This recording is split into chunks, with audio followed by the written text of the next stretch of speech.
in 2001, I was turning 40, and this is an emotional moment for many women. And although I've been very involved in the working and remaining in a kind of dialogue in the art world through working with other artists and at PS1 and with Dan Graham, and I still didn't really have a gallery or I didn't have a career in the normal sense of the word. And so I got offered to do a show at the same time at the Queens Museum and at a gallery in New York, Spencer Brownstone. And I decided to make one group of paintings, 80 paintings, so 40 for one, 40 for the other. The Queens Museum was the site of the World's Fair, and where my grandfather and great-grandfather had both been killed in a car accident returning home from the World's Fair when my father was 4. And this is a big trauma in his life, and I knew nothing about that past, but it was also a good structure to think about images simply, whether it be a painting or a photograph, because the idea of trains and train cars is very filmic and moving, and movement, and literally you keep moving from one painting to the next. More than the idea of chapters, it was the idea that all the work is one, in a sense, that it begins like as a book, like a book begins, or an essay or something, that you have something you want to figure out, and that all of the work is connected to that. And also the idea of narrative, like what is the subject, I think was very deep for me, like how to think about a subject in a painting. So it just seemed an obvious way to say that, use the word chapter. It could be another word maybe, but the main idea is that it's one endeavor, I guess. And so then I like the idea of a system or a method. Actually, I realized it's not a system so much as a method. So the idea was, what decisions don't I want to make anymore? One being the dimensions of a painting.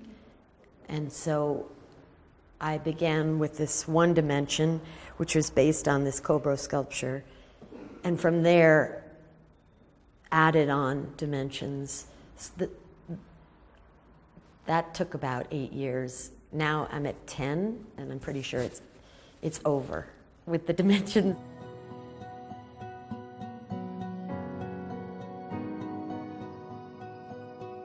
I began to do research to find subject matter for imagery in the work, because I think in a way I started to unconsciously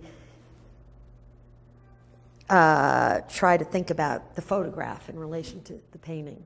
The first reason I started using photography was, one, I got this camera that was a Polaroid camera, and it was a professional grade that like fashion photographers would use. It's not the normal, common kind of Polaroid. I'd never used silkscreen before, but I was for 3 or 4 years researching perspective and trying to figure out how to think about perspective in terms of abstraction, because originally I wanted to be an abstract painter. I wanted to be in the tradition of abstract painting. And I felt that the only problem really that was left for abstract painting was perspective. And so I would build models, try to paint it, and then okay, I'm going to try to silkscreen for the first time. And I began with very simple, very basic silkscreens, and I realized that there were many ways that you could use a photograph as a kind of mirror or reference. But what I liked most about a silkscreen is it's sort of, it's not clear. You can always see the gesso under. It's sort of, it doesn't have the authority of a photograph on paper because it's low resolution, basically. So I guess that's one thing I would say that I thought about a lot then.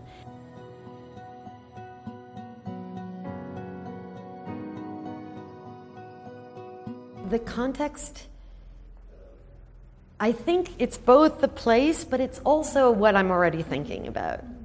So I try to find something in the site, whatever it might be, that relates already to what I'm thinking. And so,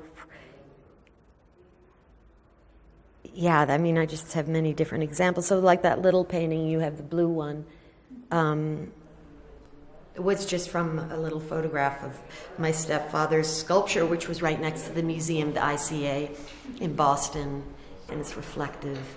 So you could think, if it weren't for those few lines, you'd think it was the sky, but it's in fact stainless steel reflecting the sky. That particular show was called Exhibition Guide, and I'm often put in very kind of difficult spaces to work in, that because they're already very architecturally determined, and that room was very, very neutral. Like there was nothing to hold on to in that room, I remember, except the idea that the curator had a very strong idea about educating the public and being a good museum that isn't mystifying. And so I said, let's name it Exhibition Guide, and let's just make a lesson, in a sense, from one exhibition to another, and make it didactic.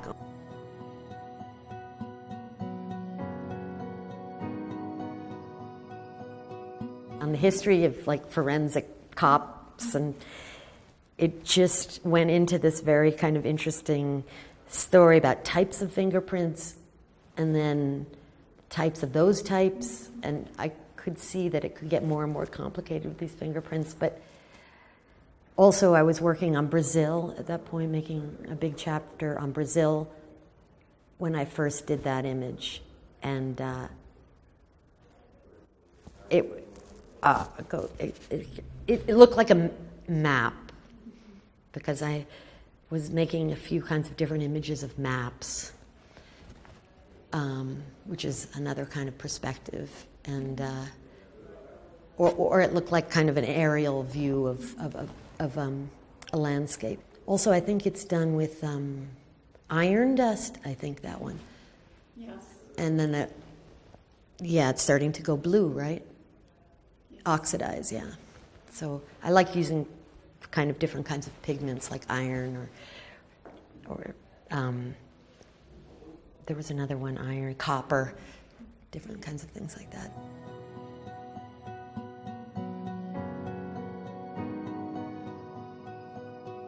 This moment, it's become much more about bodies, or depicting bodies, or the body, or I started figure drawing literally in a way. So that was something I never allowed myself to do ever before.